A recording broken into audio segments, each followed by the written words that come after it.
we've been on a little hiatus lately. A lot of new things that are happening, which we're pretty stoked to kind of talk about. 6 months of probably more, actually. Probably a little bit more. Yeah. This lengthy process of us and our facility becoming a foreign trade zone. What exactly is FTZ? So foreign trade zone is We always push that FTZ can save you money. How do we save money? 3-4 days. Technical difficulty.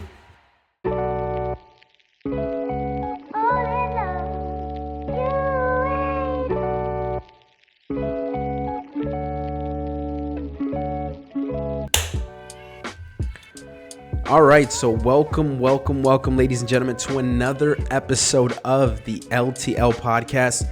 My name's Isael Torres. And I'm Eric Lopez. And we have a pretty good episode for you today. But before we get into it, we did want to talk a little bit about, we've been on a little hiatus lately. We took some time off, we got extremely busy, got just busy with some other stuff. A lot of new things that are happening, which we're pretty stoked to kind of talk about. And we're going to be ramping these podcasts back up to give a little bit more details and insights on these different things that we've been developing and things that have been happening in the logistics world. So without further ado, though, we're going to start with today a very exciting topic. Very exciting. We are going to be talking about how we, over the last, how long has it been? It's been, I want to say at the very least 6 months. 6 months. Probably more, actually. Probably a little bit more. Yeah.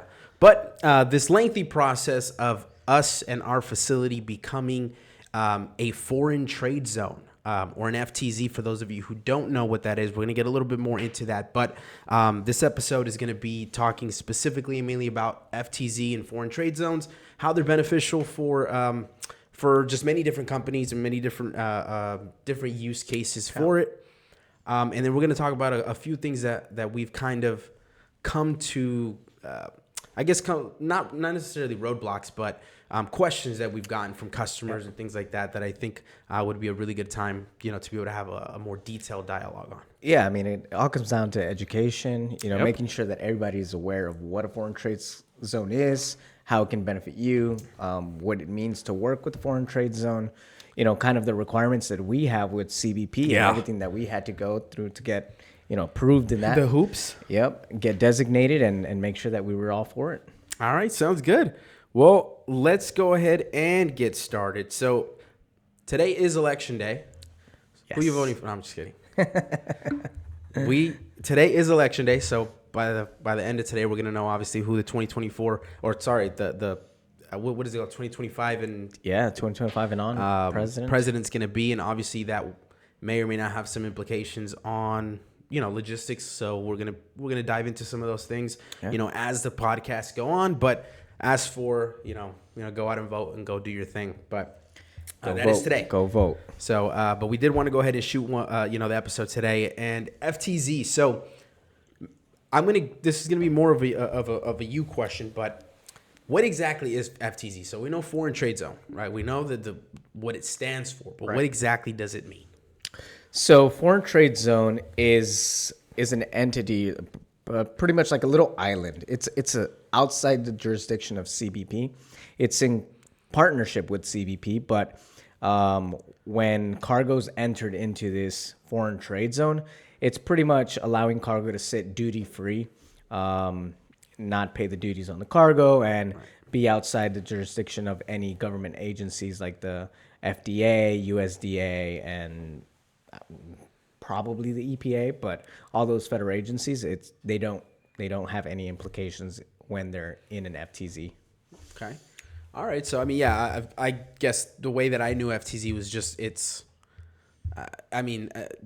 space not outside of the U.S. because it's obviously in the U.S., but that doesn't kind of fall through those regulations or things like that. Yeah. So okay, cool. So we're gonna talk a little bit more about that. But why does FTZ even exist? Why did?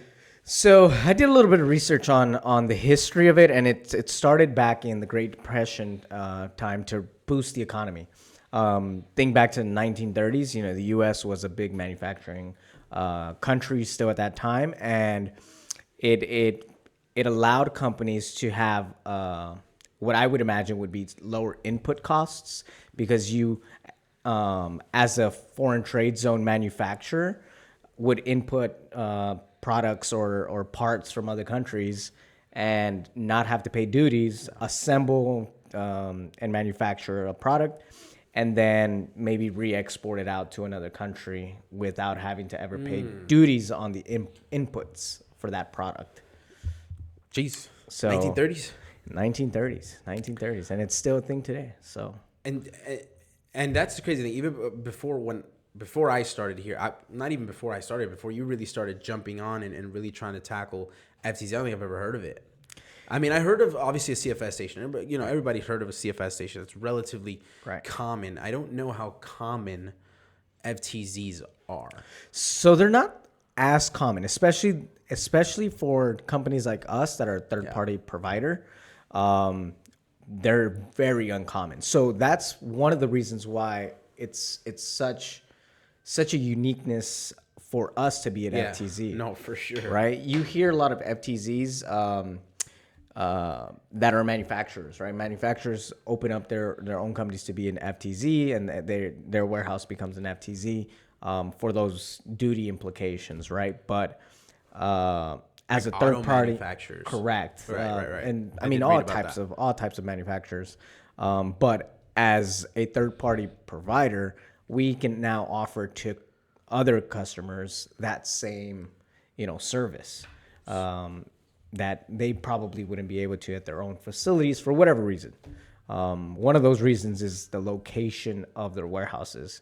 We're able to become an FTZ because we're within a certain mile radius from the ports or any port, right? Yeah. So that's one of the reasons why we can become an FTZ and not another company, say in Vegas or something. Yeah, I mean the crazy. So for the last 6 months, you've been a lot more dialed in on FTZ and kind of what we've been doing. But obviously, we had to jump through quite a bit of hoops to just obtain the licensing to be able to do it. What exactly are those steps? Because I got the end part of it where it's like, okay, we got a site visit, CBP's coming, we got to do all these things, but prior to that, you were the one running through applications and so on and so forth. Yes, so it's an application program that you have to do through a couple entities actually. One of them being the port, and in this case, the Port of LA, which serves as the grantee, one of the two. CBP, of course, and then also the U.S. Department of Commerce. So we are in like a weird little triangle of structure where the CBP and the U.S. Department of Commerce have regulations over us as an FTZ, not just CBP. And which can be a good thing, because if you think about the U.S. Department of Commerce, they're a for business type of entity, right? Yeah. So when CBP may say this is not okay or you're doing something wrong, you have a little bit of help from the U.S. Department of Commerce to kind of help step in and like help you in those regulations with CBP. And I don't know how much, to what extent they'll help, but that's the idea, that they're another entity that can it's not assist. Just CBP that when they say no, it's no. Correct. There's other people that are involved. Correct. Because I mean I've worked with CBP before. I mean they can be a little bit challenging, or at least regulation wise. I mean they're strict and they're doing their job, which is of course what it's supposed to do. At the end of the day, you just gotta do what CBP says, and you never want to mess with CBP. For sure. So I think so for this next so what we want to do now is we want to kind of dive into a new kind of way that we're trying to do these podcasts, where it's we want to talk a little bit about have main topics, but also have a separate segment where we talk a little bit about some questions that we've either gotten from clients we've seen before, maybe some trending topics that are out there. So in this segment, we're gonna go ahead and jump right into a few questions that we've actually been receiving. We're just going to talk about, a few of the main questions that we've been getting. So again, this is, it all goes back to just why, right? Sure. So we've gotten the big question where it's why or how does this, because we always push that FTZ can save you money, right? And it can cut costs in a lot of different ways. And you can get very, very strategic with it. And we get the question, well, obviously, how and why? Right. Or how do we save money? So maybe you can give us a few of the biggest ways to save money. Yeah, definitely. So one of the biggest ways, and this would apply to customers that are importing a lot of cargo and that are doing higher volumes. Let's just say that. You can reduce your duty entry costs. There's a fee that's at the bottom of every entry summary. It's called a merchandise processing fee, or other words, MPF. Okay. That fee ranges from $32 to about $634 per entry, right? So you can imagine an importer that's just importing a lot of volume over and over, and can range from 15, 20 containers per master bill of lading, but you have, I don't know, 20 in a month. You can reduce that fee to one weekly entry. So the max you'd be paying is $634 a week. Right. Oh, wow. Right. Okay. So now in a year, you're talking about 52 entries versus, I don't know, let's call it 100 entries or more in a single year. So that's one way that you can reduce your costs. The other one is the duty deferral. Right. And this really comes down to the cost of money, right? What's the cost of money? That's based on interest rates and your cash flow, your cost of capital, internal cost of capital, and being able to defer the duties on the cargo. And if you really think about it, when an importer imports the cargo, they have to pay duties roughly about 3-4 days.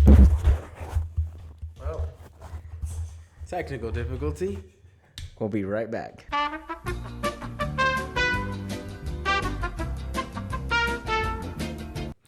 All right, so we are back. I guess I was moving the mic a little bit too much and I just touched it again. So sorry, production.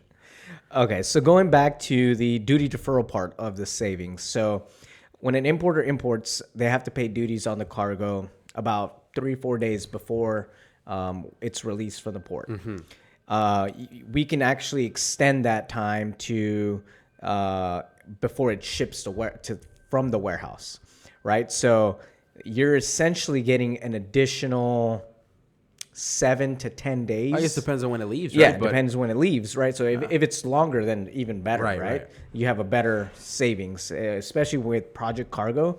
There's customers that are interested in this. I had just got one request right now that they're looking to start a project, and it's not going to be until 4 or 5 months from now.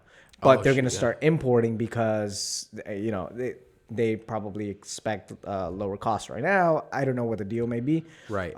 Maybe lead time in production. I'm not too sure. But they're going to store it and not pay duties on it until it leaves for the project. That's actually and you're saving fantastic. You're saving a lot of money in just that cash flow portion. How many other places can you do that? You can't do that at CFS stations. You can't do it in a CFS only because of the time restriction allowed for storage. You could do it in a bonded warehouse. Okay. Right? But we'll get into the reasons why bonded warehouses, at least for operator standpoints, they make less sense and stuff. Okay. So saving on deferring, that's huge, especially for projects. We have a customer here that we do a lot of like e-com, not essentially e-commerce, but like distribution. Correct. I'm assuming it'd be pretty good for that too. Yeah, it definitely would, because we're holding all this product, and not until an order is processed or requested, it has to ship, while we're holding on to maybe 30,000, 40,000 square feet of inventory. All that can sit duty-free until the order is processed, and we're shipping out, I don't know, call it 500-600 boxes a day. And when we have, I don't know, over, I don't even know, probably, I would imagine something in 70 times 4,000 pallets. Jeez. I don't know. So I mean, like that. and that's essentially just keeping money in your pocket until because the thing with the orders you have money to invest in other projects, right? Because the orders go out. I mean, we get 1 or 2 orders, 3 orders a day. Yeah. So you're paying it 1 or 2 orders, 3 orders a day versus that whole bulk of inventory that you have. Correct. That's so insane. distribution, For me, that e-commerce business, that is probably your best friend, is working with a company like us and using that to your advantage for the cash flow, right? Because with more cash in your pocket, you're going to pay it eventually. Yeah. Right? But you pay it when the customer pays you. Yeah, but cash flow is everything. Cash flow is king. If you don't have cash, you're out of business, essentially. You don't have a good business. You can have high profits. No cash, you're done. No, that's true. Dang, that is crazy. And then now this is one that I'm not so familiar or so keen on, which is I remember that we had a whole discussion about this before, but it was in regards to when things come in and then they're not staying here in the U.S. or they're not going to go into U.S. market. They're going to go Mexico. They're going to go to Canada or wherever the case is. So there was something there with that. With that, it's the ability to put cargo in what's called a zone restricted. It's status, right? Yeah. Cargo's coming in, and we place it on a zone restricted status, meaning this is going to get exported, and it allows companies to report that cargo has been exported even before it's been exported. That allows them to just bypass any U.S. duties and then go on and move to the next country. So never paid the duties on. Never pay the duties. At least not U.S. duties, right? So these shipments are known moving in bond to then get exported out. So yes, we can handle that type of cargo, and that's actually one of the requests that we've been getting as of late has been just in bonded shipment that are getting transloaded. Mm-hmm. Nice. I mean, those are all really huge ways to kind of save money. And I know that was a big topic, and that was a lot of the questions that we were getting. So I mean, we'll get into a little bit more as the different podcasts and things that we kind of bring up, because I do know there's some stuff on the manufacturing side. We don't necessarily do manufacturing all that much. That's why we didn't really get into all that. But this is really where our facility would really has been beneficial or, benefiting our customers, right? Yep.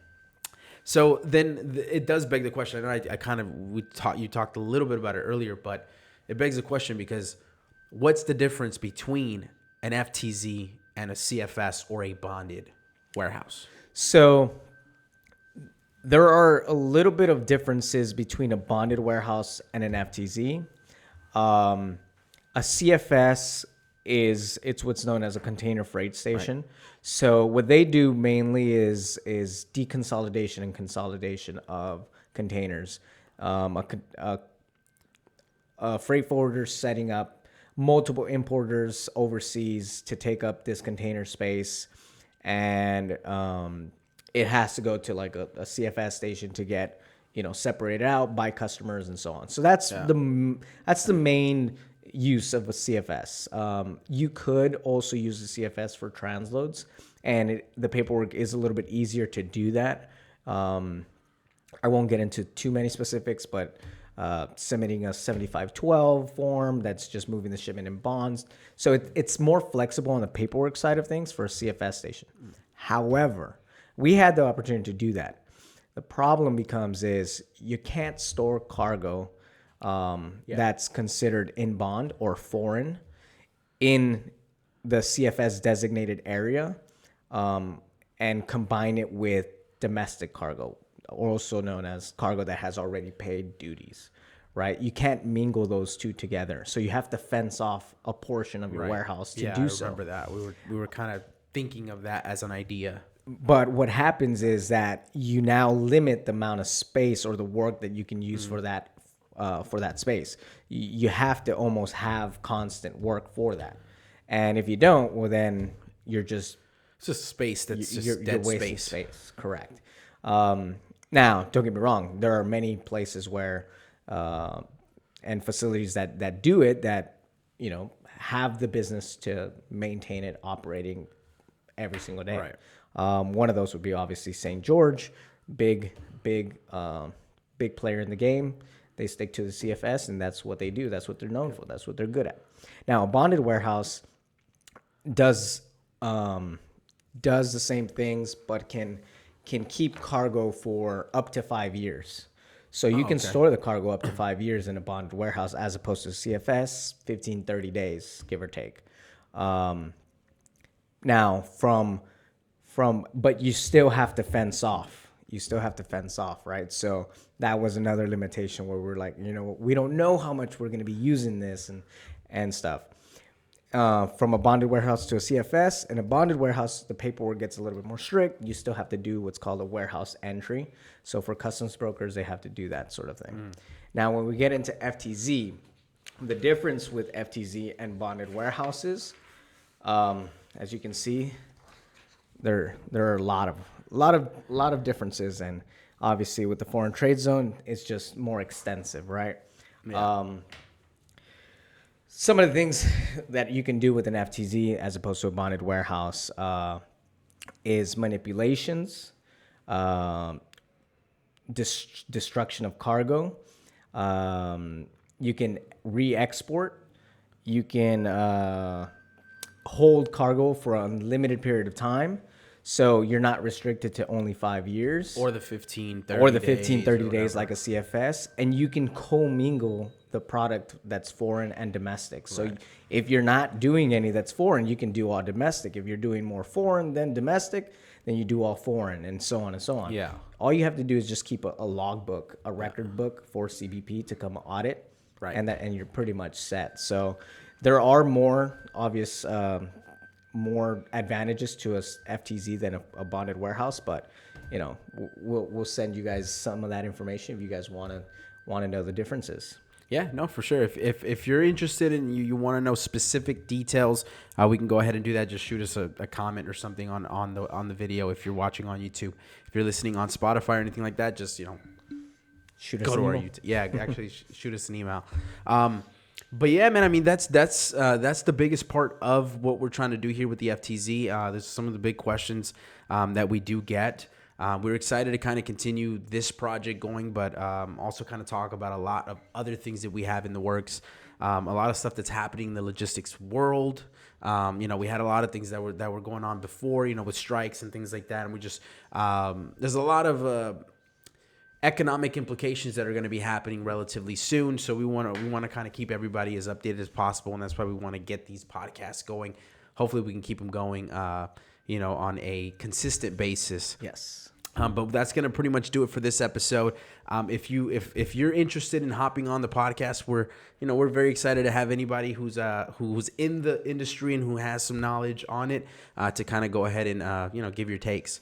Yeah, we'd love to hear from you. We want to have you on the show. We want you guys here, and thank you for listening, because honestly, I was just 2 weeks ago, I had heard from someone that was like, "Hey, why haven't you guys done a few podcasts?" And we're like, "Oh, we've been a little bit busy," but glad to hear that there's people out there that are listening. Yeah, and that actually care for the information, and actually some people that just want to hop on and kind of have a chat and talk. So if you're one of those, just go ahead and shoot us a comment, email us, let us know, and we'll go ahead and see you guys in the next one. So thanks again. If you're on YouTube, like, comment, subscribe, and then we'll see you on the next one. Sounds good. All right.